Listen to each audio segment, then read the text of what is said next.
The old Victorian house on Maple Street had been in our family for 4 generations. When Grandma Rose passed away 18 months ago, she left it to me in her will, much to my family's surprise and displeasure. At 29, I was the youngest of 3 siblings, working what my family considered a dead-end government job, while my older brothers Marcus and David had both gone into private business. Marcus, 33, ran a struggling construction company that was always one bad contract away from bankruptcy. David, 31, worked in real estate but hadn't closed a significant deal in over a year. They'd both expected to inherit portions of Grandma's estate, particularly the house, which was worth approximately $340,000 in our gentrifying neighborhood. Instead, Grandma's will had been very specific. To my granddaughter Sarah, who visited me every week and listened to my stories, I leave my house and all its contents. She understood the importance of preserving family history. The reading of the will had been uncomfortable. Mom cried, claiming it wasn't fair that the baby of the family got the most valuable asset. Dad accused me of manipulating an elderly woman. My brothers alternated between sulking and making pointed comments about people who take advantage of old ladies. But I hadn't manipulated anyone. I'd simply spent time with Grandma, listening to her stories about the house's history, the changes in the neighborhood, and the families who'd lived there over the decades. She'd often mentioned how important it was to preserve the past, to understand where we came from. What my family didn't know was that those conversations had become much more than nostalgic reminiscences. Grandma had witnessed things in that neighborhood over the years, things that had recently become very relevant to my work. I worked as a federal investigator specializing in organized crime and racketeering. My family thought I was a government clerk, because I'd never corrected their assumptions. It was easier to let them think I filed paperwork all day than to explain that I spent my time building cases against criminal organizations. The house on Maple Street sat directly across from what had been the longtime headquarters of the Torino crime family. For 60 years, Grandma had unknowingly documented the comings and goings of one of the city's most significant criminal enterprises. Her detailed journals, photo albums, and meticulous record-keeping had become crucial evidence in our ongoing federal investigation. When I inherited the house, I'd immediately informed my supervisor about the potential conflict of interest. The Bureau had been monitoring the Torino operation for 3 years, and Grandma's documentation provided the historical context we needed to establish patterns of criminal activity dating back decades. The house itself wasn't just valuable real estate. It was an active crime scene preservation site. Every room contained potential evidence. Grandma's photo albums showed decades of suspicious activity across the street. Her journals mentioned license plate numbers, unusual visitors, and strange late-night activities that perfectly corroborated our surveillance data. 6 months ago, the house had been quietly placed under federal protection as part of our case against Tony Torino and 15 of his associates. The property was legally designated as evidence, though this information was classified and couldn't be shared with my family. My brothers had spent the past year pressuring me to sell the house and split the proceeds 3 ways. They argued that keeping it was selfish, that Grandma wouldn't have wanted family fighting over money, and that I was being unreasonable by not cashing out immediately. "It's just sitting there empty," Marcus complained at every family gathering. "You're not even living in it." "The market's hot right now," David would add. "We could get way more than it's worth if we sell soon." "Sarah's being stubborn," Mom would sigh. "She's always been possessive of things that don't really belong to her." Dad's approach was more direct. "That house is too much responsibility for someone your age. Let your brothers handle the business side." But I couldn't sell the house because it wasn't really mine to sell anymore. Once property becomes evidence in a federal case, it's essentially frozen until the investigation concludes. The Bureau had been very clear.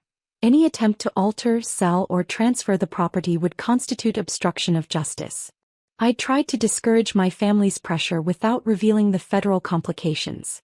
"I'm not ready to sell yet," I'd say. "I want to go through Grandma's things first." "You've had 18 months, Marcus would snap. "How long does it take to pack up some old lady's junk?" "Some of us have real financial pressures," David would add. "That house represents serious money just sitting there doing nothing." The situation escalated 3 weeks ago when Marcus started bringing potential buyers to family dinners. Real estate agents, property developers, investors, Anyone who might pressure me to sell quickly. This is Sarah, he'd say, introducing me like I was an obstacle to overcome. She's the one holding up the sale. The potential buyers would look at me with barely concealed irritation, as if I was a difficult child refusing to be reasonable about adult matters. Sometimes family members get emotionally attached to properties, one agent explained condescendingly. But holding on to real estate for sentimental reasons isn't financially smart. I've seen this before, a developer added. Young people inherit property and don't understand the carrying costs. Insurance, taxes, maintenance, it adds up quickly. My family nodded along, treating these strangers' opinions as expert validation of their own frustrations with my stubbornness. Last Sunday's family dinner had been the worst yet. Marcus arrived with a purchase agreement already filled out, missing only my signature and the final sale price. I found a buyer willing to pay $380,000 cash, he announced, spreading the papers across Mom's dining table. $40,000 over market value. We can close in 2 weeks. That's incredible, Mom gushed. Sarah, you have to take this deal. Dad examined the paperwork approvingly. This buyer is serious.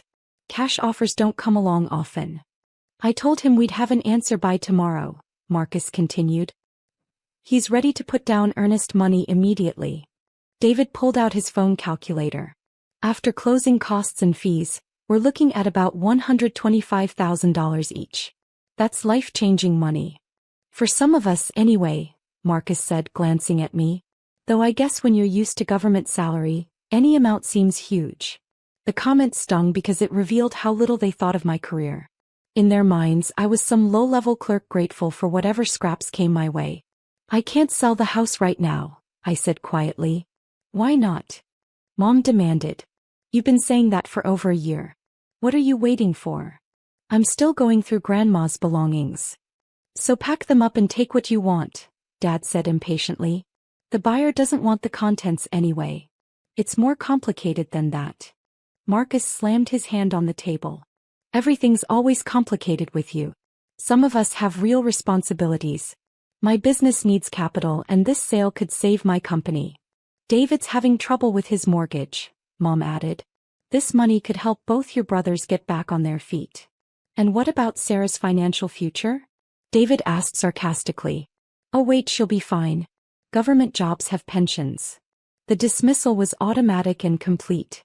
In their minds, my stable federal employment meant I didn't need or deserve the inheritance money as much as my struggling brothers. I understand you both need money, I said carefully, but I can't sell the house yet. Can't or won't? Marcus demanded. There are legal complications. What legal complications? Dad asked sharply. The will was clear. You inherited the house free and clear. I couldn't explain that the property was frozen as evidence in a federal case. My security clearance prohibited me from discussing ongoing investigations, even with family. I just need more time, I said. Time for what? Mom asked, frustration evident in her voice. You're being selfish, Sarah. This isn't just about you anymore. Grandma left you that house because she trusted you to do the right thing, Dad added. Hoarding it while your brothers struggle isn't what she would have wanted. The guilt trip was familiar and effective. My family had always been experts at making me feel responsible for everyone else's problems while dismissing my own needs and concerns. I sold Grandma's house and kept the money, Marcus announced proudly at last night's family dinner. I looked up from my plate, confused. What do you mean? I found a buyer willing to pay $375,000 cash. We closed yesterday. Marcus was grinning like he'd just solved world hunger. You weren't using it anyway, Dad supported him immediately. Marcus took initiative while you were being indecisive. Mom nodded approvingly. Finally, someone in this family is thinking practically. How did you sell my house? I asked, my voice carefully controlled.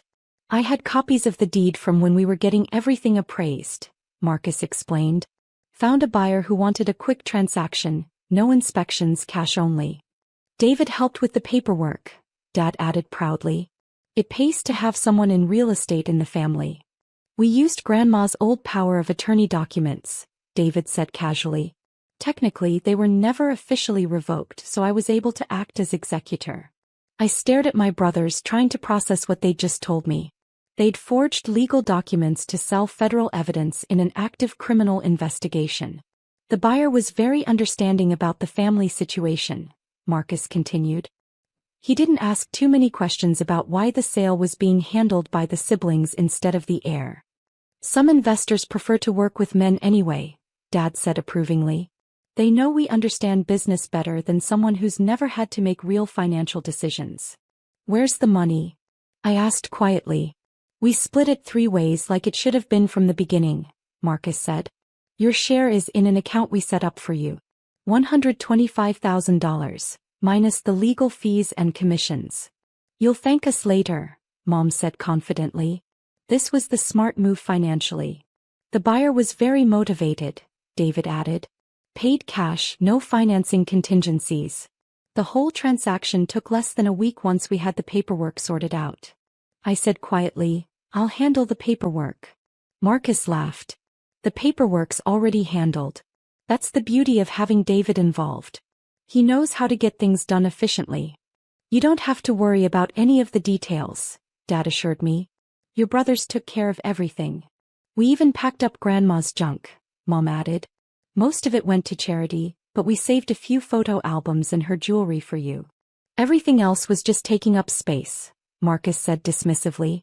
Old newspapers, magazines, journals full of neighborhood gossip. Nothing worth keeping. My stomach dropped. Grandma's journals and photo albums were key evidence in our federal case. The neighborhood gossip, they'd thrown away documented 60 years of criminal activity. What did you do with the papers and journals? I asked carefully. Threw them out, David shrugged. Who keeps that much old paperwork? The buyer wanted the house empty anyway. Some of those documents might have been important. Important how? Marcus asked. They were just random notes about neighbors and old family stuff. Nothing valuable. We kept the photo albums with family pictures, Mom said defensively. But all those other papers were just clutter. Dad nodded agreement. Grandma was a pack rat. She kept every grocery receipt and newspaper clipping for decades. None of it was worth preserving. I excused myself from dinner and called my supervisor from my car. Agent Rodriguez, we have a problem, I said when he answered. What's happened? My family sold the Maple Street house. They also disposed of all the documentary evidence. There was a long pause. The protected property? The house that's been designated as evidence in the Torino case. Yes. They used forged power of attorney documents to complete an illegal sale. When? The sale closed yesterday. They threw away Grandma's journals and papers this week. Do you know who the buyer was? They mentioned cash sale, no inspections, quick closing. Someone who didn't ask questions about the irregular paperwork. Agent Rodriguez's voice hardened. We need to meet immediately. This is obstruction of justice, evidence tampering, and possibly money laundering if the buyer was connected to our targets. What do I do about my family? Nothing yet. Don't let them know about the federal implications. We need to investigate the sale and identify the buyer before we take action. I drove home thinking about how quickly everything had unraveled. My brothers had committed multiple federal crimes trying to access money they thought they deserved. They'd destroyed evidence in a major organized crime case because they saw Grandma's documentation as worthless clutter. The next morning I was at the federal building early, meeting with Agent Rodriguez and the U.S. attorney assigned to the Torino case. We ran the buyer's information, Agent Rodriguez reported. Vincent Torino, Tony's nephew. He paid cash through a shell company. So this was deliberate, the prosecutor noted. They weren't just buying property. They were buying evidence and access to federal surveillance materials. What are the charges against my family? Obstruction of justice, evidence tampering, conspiracy to defraud the United States, and potentially conspiracy with organized crime if we can prove they knew about the buyer's connections. They didn't know. They just wanted the money. Their ignorance might reduce their sentences, but it doesn't eliminate their criminal liability. They sold federal evidence to organized crime figures. Agent Rodriguez laid out a timeline. We'll need to arrest your brothers immediately. The house sale will have to be reversed and we'll need to search for any remaining evidence. What about the documents they threw away? We'll check local dumps and waste management facilities, but realistically that evidence is probably lost forever. The prosecutor looked grim. Your brothers may have irreparably damaged a 3-year federal investigation. Depending on what evidence was destroyed, we might have to reconsider our entire approach to the Torino case. I thought about Marcus bragging about his business acumen, David proud of his real estate expertise, both of them convinced they'd outsmarted their foolish little sister who didn't understand practical financial matters. Within 24 hours, federal prosecutors filed obstruction charges against both my brothers. The FBI raided their homes and businesses, searching for any connection to the Torino organization and any remaining evidence from Grandma's house. Marcus was arrested at his construction site, in front of his employees and clients. Federal agents served warrants while he was meeting with potential customers, completely destroying his business reputation. David was taken into custody at the real estate office where he worked. His colleagues watched as FBI agents led him away in handcuffs, confiscating his computer and client files. My parents called frantically when they heard about the arrests. What's happening? Mom demanded. Why are federal agents arresting your brothers? They sold evidence in a federal criminal investigation, I explained. What evidence? It was just an old house. Grandma's house was across from an organized crime headquarters. Her journals and photos documented criminal activity for 60 years. There was silence on the phone. How do you know that? Because I'm the federal investigator assigned to the case. You're what? I work for the FBI, Mom. I've been building a case against the Torino crime family for 3 years. Grandma's documentation was crucial evidence. But you said you were a government clerk. I never said that. You assumed that because you never asked what I actually do for work. Mom's voice became small. Marcus and David are going to prison, aren't they? They sold federal evidence to the suspects we were investigating. Yes, they're going to prison. How long? Obstruction of justice carries up to 10 years. Evidence tampering is another 5. Conspiracy charges could add more time. I could hear Dad in the background asking what was wrong. Mom was crying now. They didn't know, she said desperately. They were just trying to help the family financially. Their intent doesn't matter. They committed federal crimes. Can you help them? You work for the FBI. Surely you have some influence. I'm a witness in their case now, Mom. I can't help them. The line went quiet except for Mom's sobbing. Your brothers called you selfish for not selling the house, she said finally. But you were protecting evidence the whole time. Yes. And we've been treating you like you were the problem. Yes. Dad took the phone. Sarah, I don't understand how this happened. You and Mom spent 18 months pressuring me to sell federal evidence. You supported Marcus and David when they decided to commit crimes to get access to money they weren't entitled to. We didn't know. You didn't know because you never asked. You assumed I was incompetent and incapable of understanding my own situation. What happens now? Marcus and David will be prosecuted for federal crimes. The house sale will be reversed. The organized crime family they sold evidence to will use this obstruction to argue that our investigation was compromised. What about the money? It's evidence now. Frozen until the trial. Dad was quiet for a long moment. Your brothers were just trying to solve their financial problems. By committing felonies. They didn't understand the consequences. They didn't care about the consequences. They saw something they wanted and took it regardless of my rights or the legal implications. The conversation ended with Dad hanging up on me. Over the next week, more details emerged about my brother's crimes. Marcus had used the illegal proceeds to pay off business debts, thinking he'd solved his financial problems overnight. David had put his share toward a down payment on a new house, celebrating what he thought was his escape from mortgage troubles. Neither had considered that the money might not be legally theirs to keep. The federal investigation revealed that Vincent Torino had been looking for ways to access the Maple Street house for months. When Marcus and David started shopping the property around, he'd identified them as useful opportunities to gain access to evidence that could damage his family's criminal enterprise. Your brothers were essentially recruited as unwitting accomplices, Agent Rodriguez explained. The Torino organization used their greed and ignorance to destroy federal evidence. Will this destroy the case? We're assessing the damage. Some evidence can be reconstructed, but we've lost decades of documented surveillance data that can't be replaced. The U.S. Attorney's Office offered my brother's plea agreements, 7 years in federal prison in exchange for full cooperation and testimony about their contact with Vincent Torino. Marcus accepted immediately, terrified by the prospect of a 20-year sentence if convicted at trial.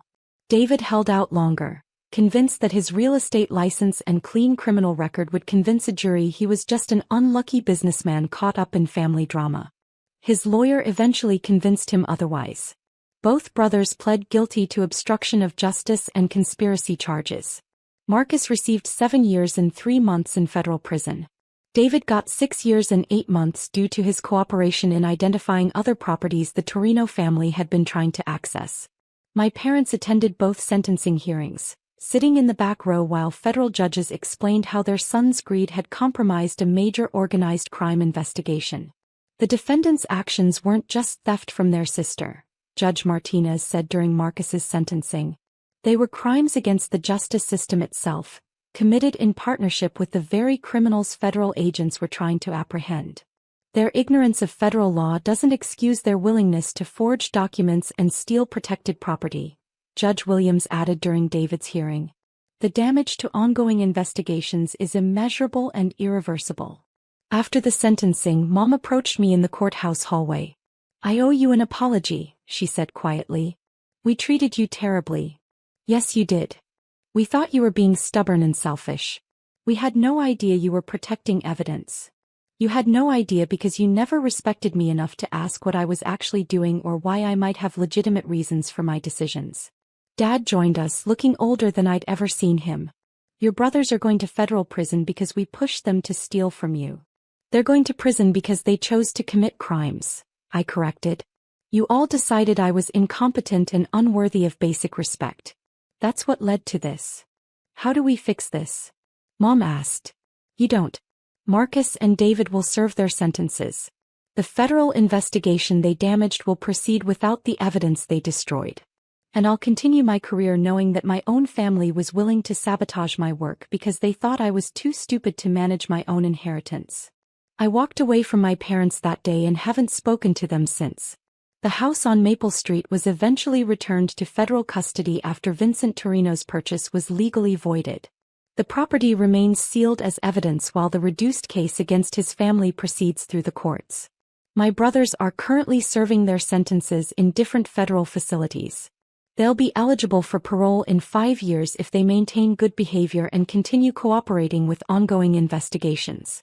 I still work organized crime cases, though I've been transferred to different investigations to avoid any appearance of conflict. My new colleagues know me as a thorough investigator who understands the importance of protecting evidence and maintaining security protocols. Sometimes family members think they know what's best for you. Sometimes they're so convinced of their own expertise that they'll commit federal crimes to override your decisions. And sometimes, the quiet family member they've been dismissing for years turns out to be the one person who understood the stakes all along. The federal justice system doesn't care about family dynamics or financial pressures. It cares about evidence, truth, and the rule of law. My brothers learned that lesson too late in a federal courtroom, wearing orange jumpsuits and wondering how their get-rich-quick scheme had destroyed their lives. I learned it much earlier, which is why I spent 3 years quietly protecting evidence while my family spent 3 years loudly demanding I destroy it. In the end, patience and professionalism won out over greed and arrogance. But the cost was higher than anyone had imagined. 2 brothers in federal prison, parents who finally understood their youngest daughter's real capabilities, and a major criminal investigation permanently damaged by family members who thought they knew better than the federal agent they'd never bothered to understand. The text message came while I was in the middle of a physiotherapy session, my arms shaking from the effort of rebuilding my strength after the accident. "Consider it my compensation for all these years. The gold is mine now," followed by 3 laughing emojis.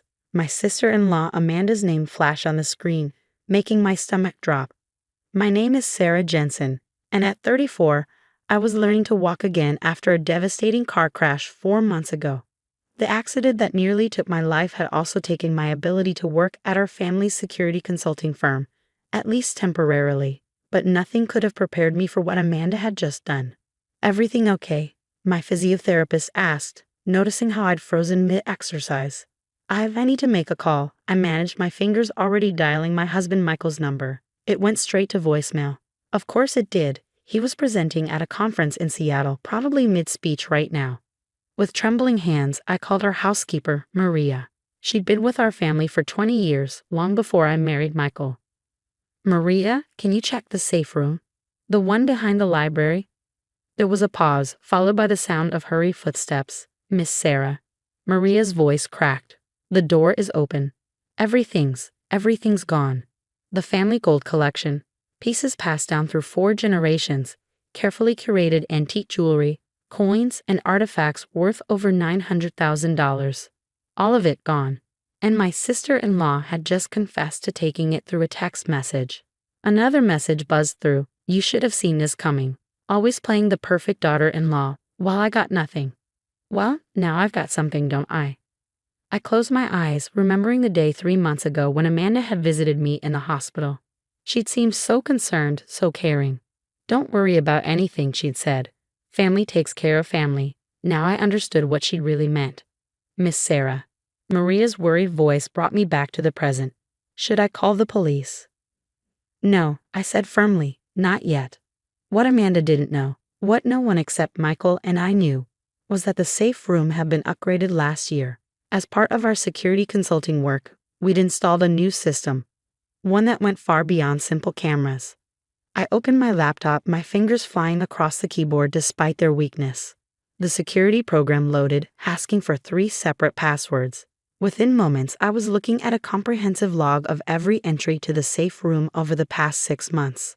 There it was, today's entry, timestamp 10:47 a.m. But it wasn't just video footage. The new system recorded everything: heat signatures, weight measurements from the pressure-sensitive floor, even chemical traces from anything that touched the safe's surface. I watched as Amanda entered the code, the one she must have gotten from Michael's mother, who still thought her daughter could do no wrong. The footage showed her methodically emptying the safe, her movements precise, practiced. She planned this. But then she did something unexpected. She made a phone call. Thanks to the room's advanced audio recording system, I could hear every word. It's done. I've got it all. Meet me at the usual place in an hour. The buyer's ready, right? A male voice responded, one I recognized with a chill. James Cooper, Amanda's ex-boyfriend, and a known fence for stolen goods. Everything's set, just like we planned. They'll never know what hit them. I sat back, my physical therapy forgotten. Amanda wasn't just stealing family heirlooms out of spite or greed. This was a calculated heist, planned while I was at my most vulnerable. My phone buzzed again. This time it was a photo from Amanda.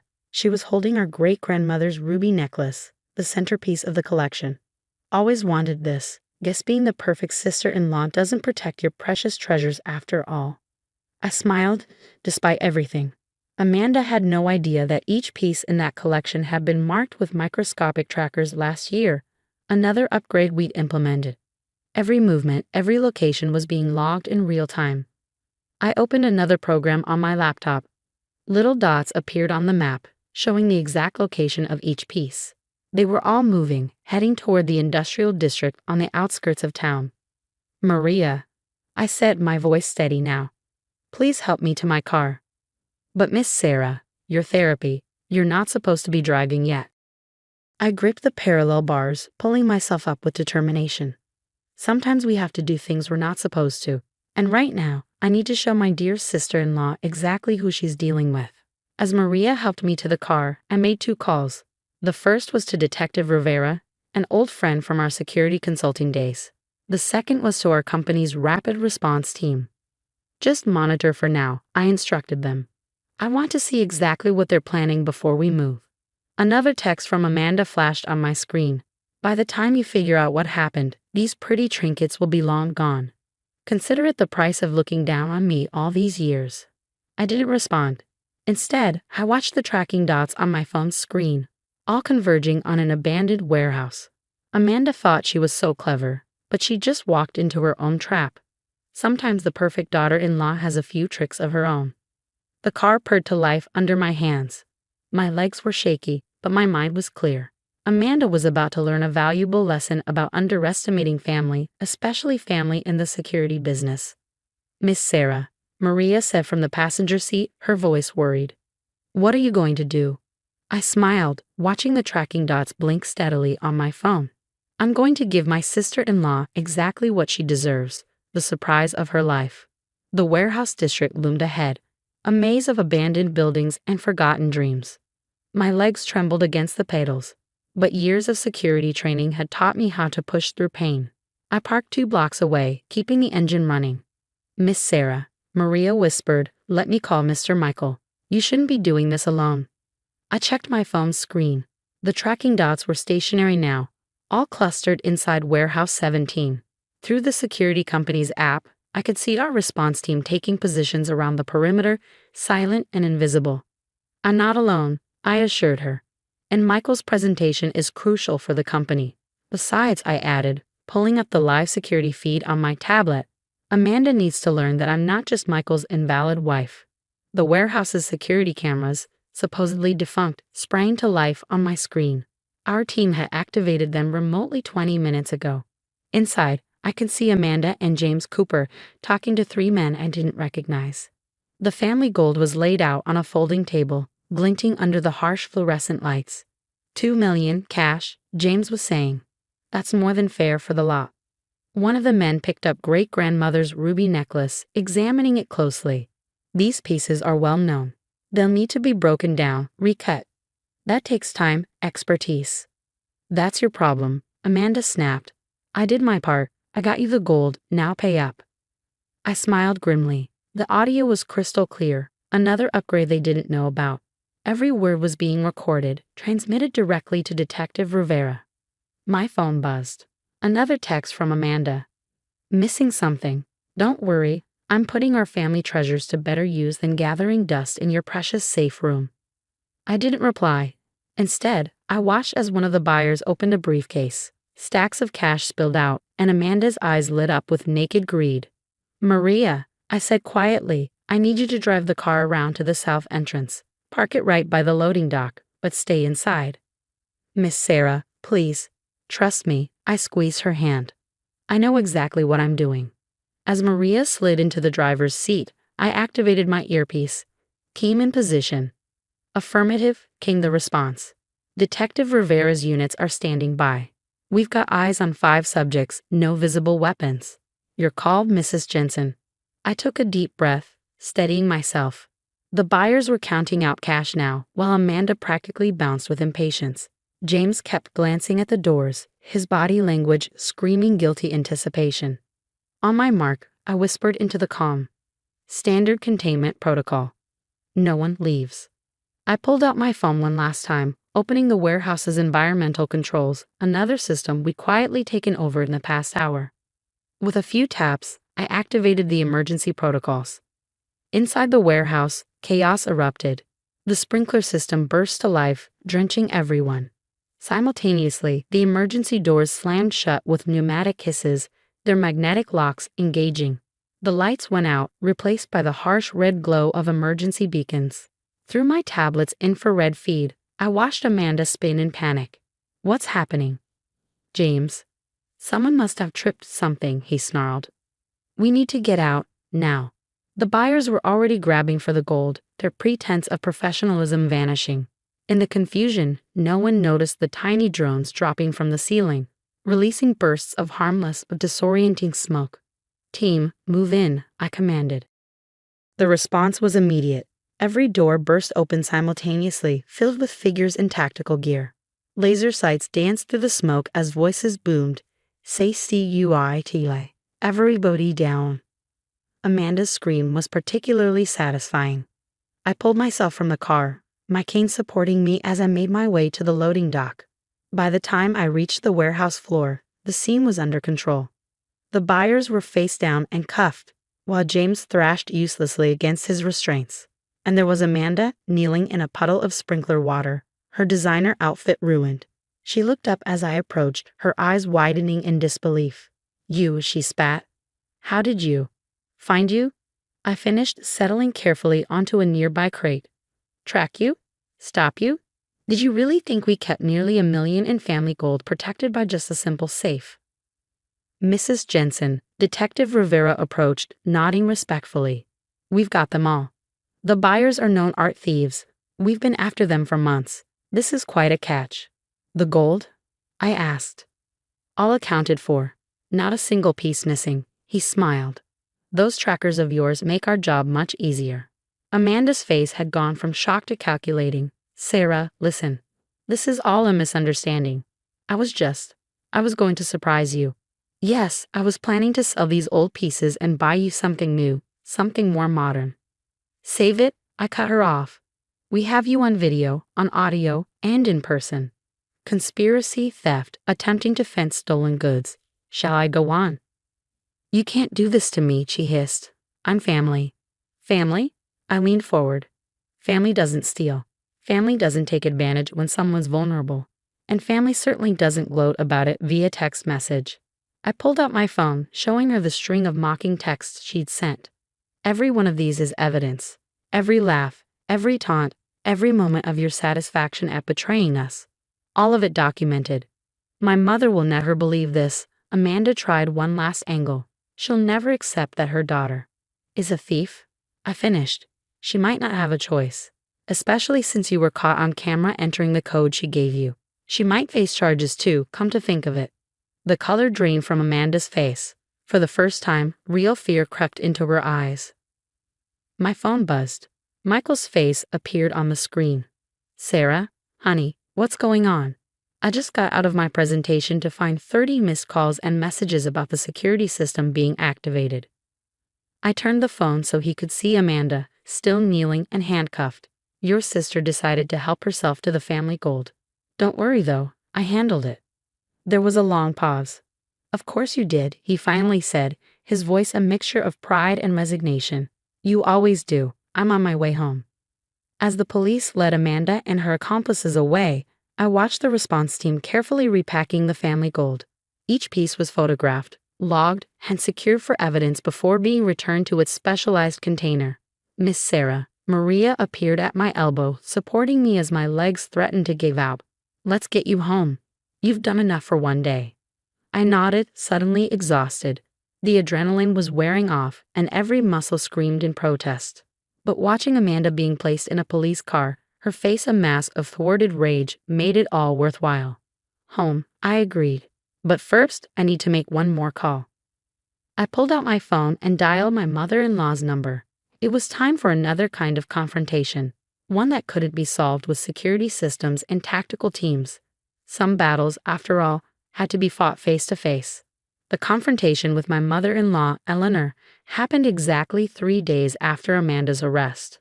I chose to have it at our home, in the library next to the now empty safe room. Michael sat beside me, his hand steady on mine, while Eleanor paced the room like a caged tiger.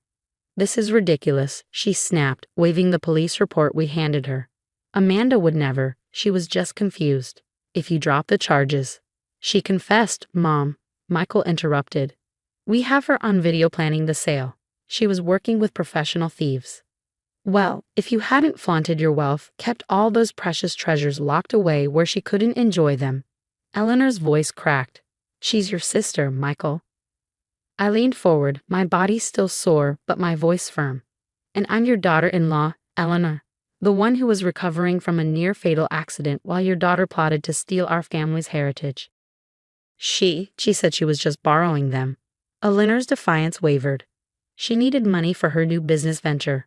Michael stood up, picking up the tablet from the coffee table.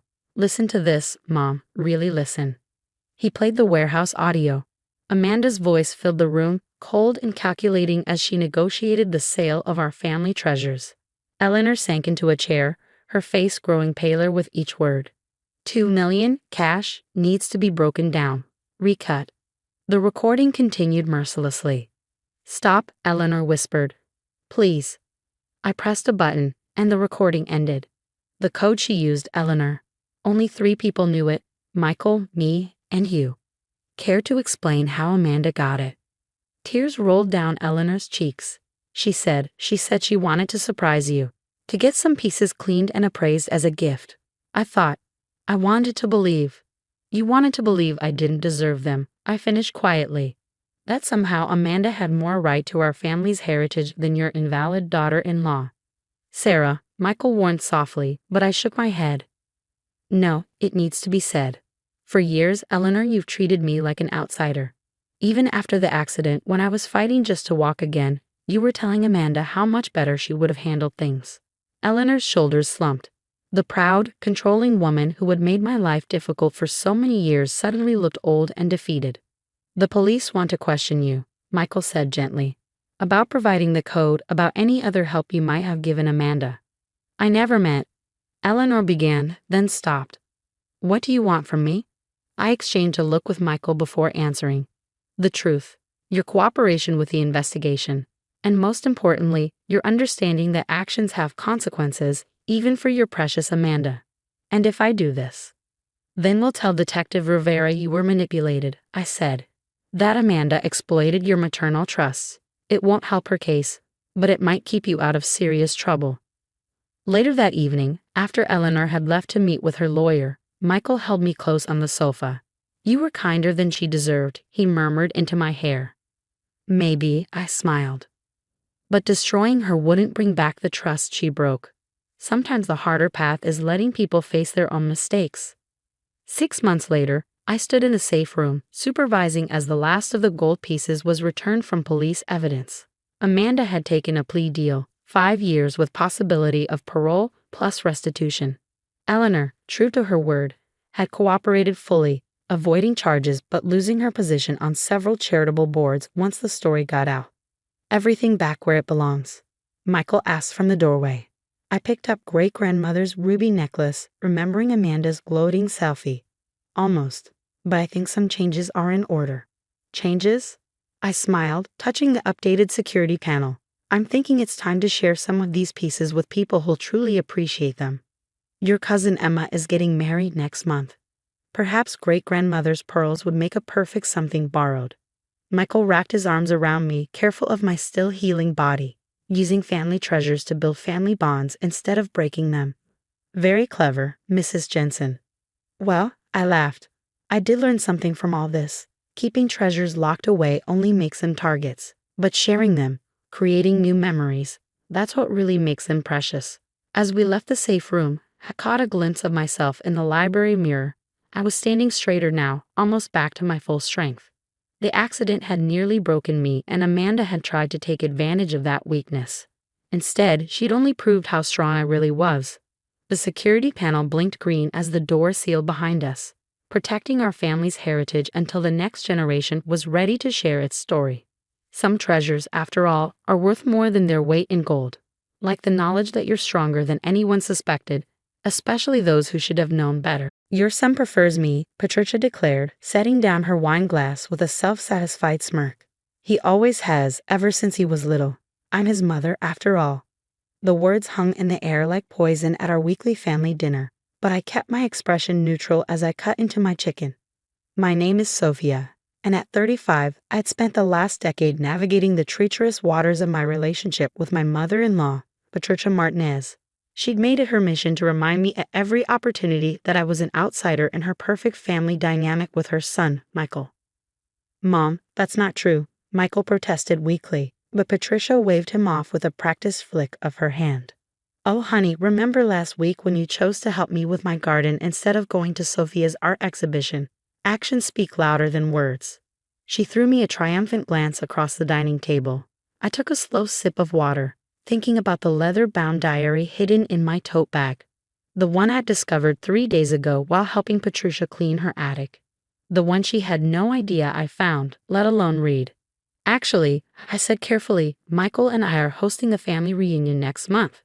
We'd love for you to help with the planning, Patricia.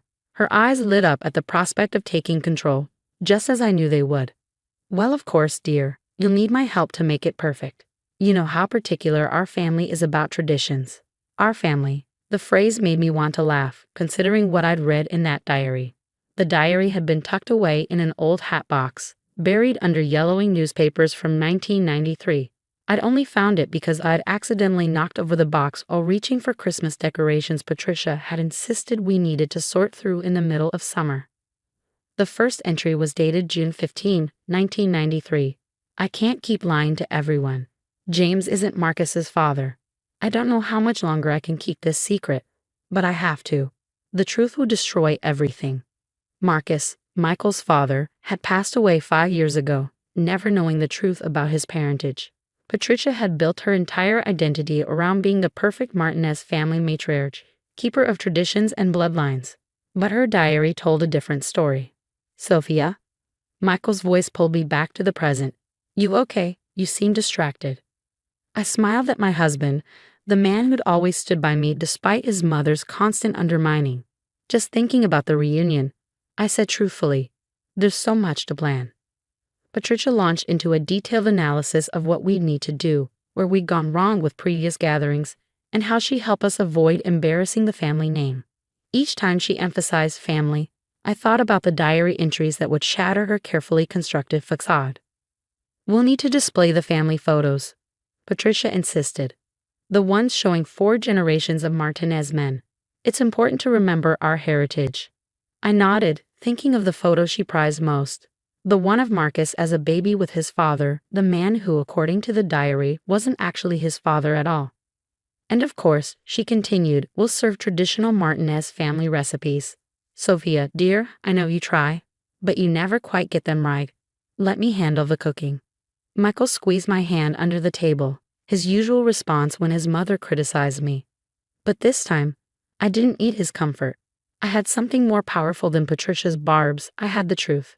As we cleared the dishes, Patricia cornered me in the kitchen. I know what you're trying to do, she said, her voice low. Hosting the reunion, playing the perfect daughter-in-law. But remember, I'm the one who raised him. I'm the one who knows all our family secrets. I met her gaze steadily. We all have secrets, Patricia. Some just take longer to come to light than others. Something flickered in her eyes, uncertainty, maybe fear, but it passed so quickly I might have imagined it. She patted my cheek condescendingly. Oh, sweetheart, you really should learn your place in this family.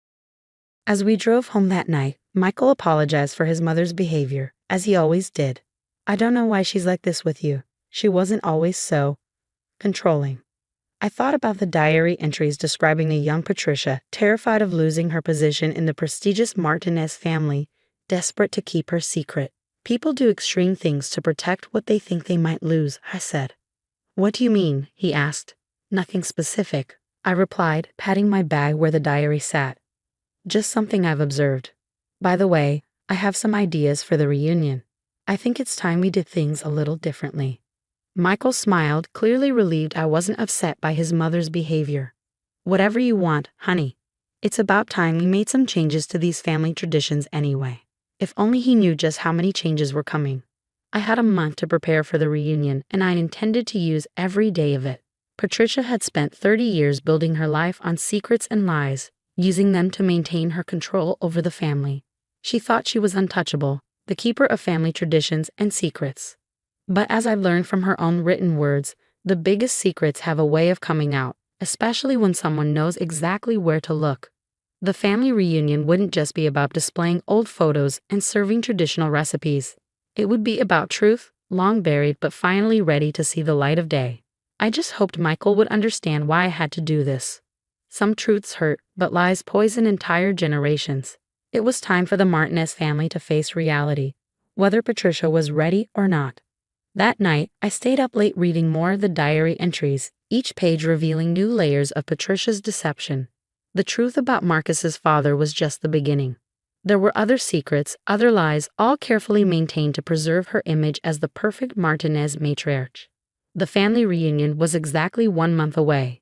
Patricia had no idea that her careful house of cards was about to come crashing down, and I would be the one to blow it over. Over the next few weeks, I meticulously planned every detail of the reunion while Patricia hovered, criticizing and correcting my every decision. Each time she insisted on doing things the Martinez way, I thought about the diary safely stored in my home office. Those centerpieces are all wrong, Patricia declared, rearranging the flowers I'd selected. Martinez gatherings always have red and gold, our family colors. She paused, looking at me pointedly. But of course, you wouldn't understand the significance. I kept arranging the white and silver decorations I'd chosen. Actually, I've been doing some research into family history. Did you know the original Martinez family colors were white and silver back in 1960? Patricia's hand froze mid-arrangement. That's That's not possible. We've always used red and gold. No, I said quietly, you started using red and gold in 1993, right after you married Marcus. The color drained from her face, but she quickly recovered. You're mistaken. Now about the seating arrangements, but I wasn't mistaken. The diary had detailed how Patricia had systematically changed family traditions after her marriage, erasing the old to establish her new narrative. The colors, the recipes, even the family prayers, all modified to hide her deception. One afternoon, while Patricia was instructing the caterers on her version of traditional family recipes, I received an unexpected visitor. Anna, Marcus's elderly aunt, had seen the reunion invitation and wanted to help. Those recipes Patricia insists on, Anna said, shaking her head, they're not even Martinez family dishes. Our real family recipes were different. She pulled out a weathered cookbook. I found this recently. It belonged to Marcus's grandmother. I carefully opened the cookbook, discovering pages of handwritten recipes that bore little resemblance to Patricia's traditional dishes. Another piece of evidence supporting what I'd read in the diary. Patricia changed so much when she married Marcus. Anna continued, her eyes distant. We all thought it was strange, but she was so insistent about everything being proper and traditional. Marcus just wanted to make her happy. I made copies of the original recipes, tucking them away with my other discoveries. The truth was building, piece by piece. Michael noticed my increased interest in family history but interpreted it as enthusiasm for the reunion. Mom's really getting to you with all this tradition stuff, huh? He teased one evening. I just want to understand everything properly, I replied, studying a photo of young Patricia with Marcus. In the picture, her smile seemed strained, her eyes watchful. Now I knew why. The diary entries from that period were particularly revealing. Marcus talks about having children. He's so excited to pass on the Martinez family legacy. If he only knew. But I've come too far to turn back now. This has to work. I've made sure all traces of the truth are gone. But Patricia hadn't eliminated all traces. Her own words, written in moments of late-night guilt and fear, had survived to tell the real story. A week before the reunion, Patricia arrived unannounced at our house, carrying boxes of old photos. These need to be displayed prominently, she insisted, especially this one of Marcus with his father. I watched her carefully arrange the photos, noting how her hands trembled slightly when handling certain ones. Did she ever look at these pictures and see not treasured memories, but evidence of her deception? You know, I said casually, I found some interesting old family documents while preparing for the reunion. Would you like to see them? Patricia's head snapped up. What documents? Oh, just some old records, family histories, diaries. The color drained from her face for the second time that month. Diaries? It's fascinating how much family history can be preserved in writing, don't you think? She gathered her things quickly after that, making excuses about a hair appointment. As she hurried out, I called after her, don't forget, I'm making a welcome speech at the reunion. I've discovered so many interesting family stories to share. That evening she called Michael, complaining that I was interfering with family traditions and needed to be stopped. Michael, as usual, tried to mediate. Mom's just protective of family traditions, he said after hanging up. Maybe we should let her handle the reunion her way. I took his hand, looking into his worried eyes. Trust me, Michael. Everything I'm doing is for the good of this family. Some traditions need to be examined in the light of truth. He looked confused but didn't press further. My husband's trust in me would be tested soon enough. As the reunion drew closer, Patricia's attempts to control the event grew more frantic. She called daily with demands and changes, each one aimed at maintaining her version of family history. But with every call, every visit, every criticism, I stood firmer in my plans. The diary's final entry, dated just weeks before her marriage to Marcus, read, Tomorrow I become Mrs. Martinez. Everything is arranged perfectly. No one will ever know the truth. This is my family now, and I'll do whatever it takes to keep it that way. But Patricia's time of keeping secrets was coming to an end. The reunion was 3 days away, and I had prepared everything. The original family recipes, the old photographs I'd discovered in Anna's attic, and most importantly, the truth that would finally set this family free from decades of lies. I just hoped that when the dust settled, there would be something left to rebuild. The day of the reunion arrived bright and clear. Family members from across the country gathered in our backyard, which had decorated with the original white and silver colors. Patricia arrived early, her face tight with anxiety as she surveyed my arrangements. "It's not too late to fix this," she hissed, clutching her purse. "We can still do things the proper way." I smiled calmly. "Everything is exactly as it should be, Patricia." The afternoon progressed with traditional Martinez family warmth, children playing, adults catching up, and endless plates of food being passed around. I prepared both Patricia's versions of the family recipes and the original ones from Anna's cookbook, labeling them New Tradition and Classic Tradition. When I noticed several elderly relatives tearing up over the classic dishes, saying they tasted just like their mother's cooking, Patricia's face went pale. Finally, it was time for my welcome speech. As I stood up, holding the leather-bound diary, Patricia's eyes fixed on it with recognition and horror. "Family means everything to us Martinezes," I began, watching Patricia grip her wine glass tightly. "It means love, acceptance, and most importantly, truth." I pulled out the old cookbook Anna had given me. I spent the last month discovering our real family traditions, the original recipes that somehow got lost. I paused, meeting Patricia's desperate gaze. The true stories that shaped who we are. Patricia stood abruptly, but Anna gently pulled her back down. "Let her finish, dear," Anna said firmly. 30 years ago, I continued, this family welcomed someone who was afraid.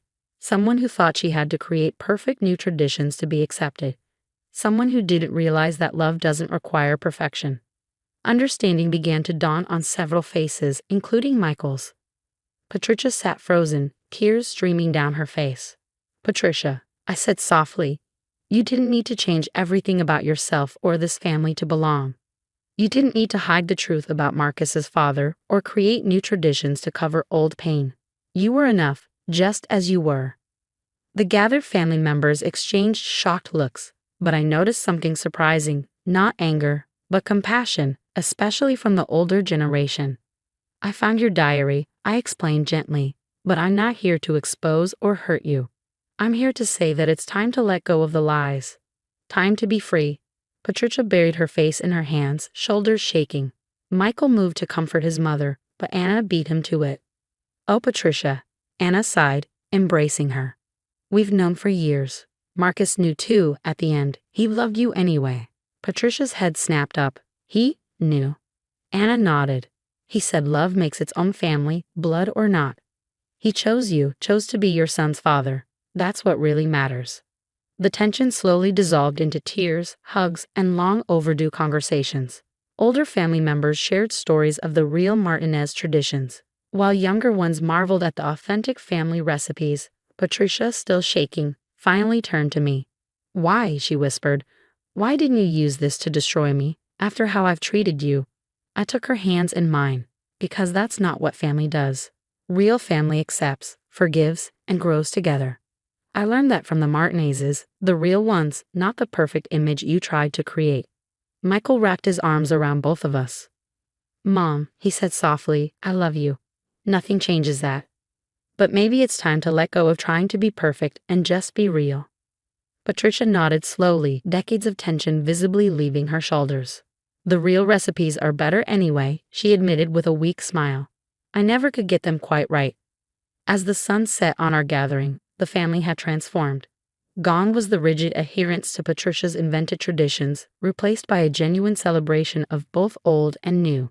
Children ran around learning original Martinez games, while Patricia, finally relaxed, shared stories of her own childhood. "You know," she said to me later as we cleaned up together, "I think I've spent so long being afraid of losing this family that I forgot how to actually be part of it." I handed her a plate to dry. "Well, now you can start fresh. No more perfect Martinez matriarch, just Patricia, exactly as you are." She paused, then said quietly, "Thank you, Sophia, for finding a way to tell the truth that didn't break us." Looking around at our family, because they were truly ours now, bound not by blood or perfect traditions, but by love and acceptance, I knew that sometimes the happiest endings come not from keeping secrets, but from having the courage to face them together. The diary sits in our family library now, along with Anna's cookbook and albums full of both old and new photos. They tell the real story of the Martinez family, not perfect, not always traditional, but always, always real. And Patricia? She's finally learned that being a true Martinez has nothing to do with blood or carefully maintained images. It's about love, acceptance, and the courage to be authentically yourself.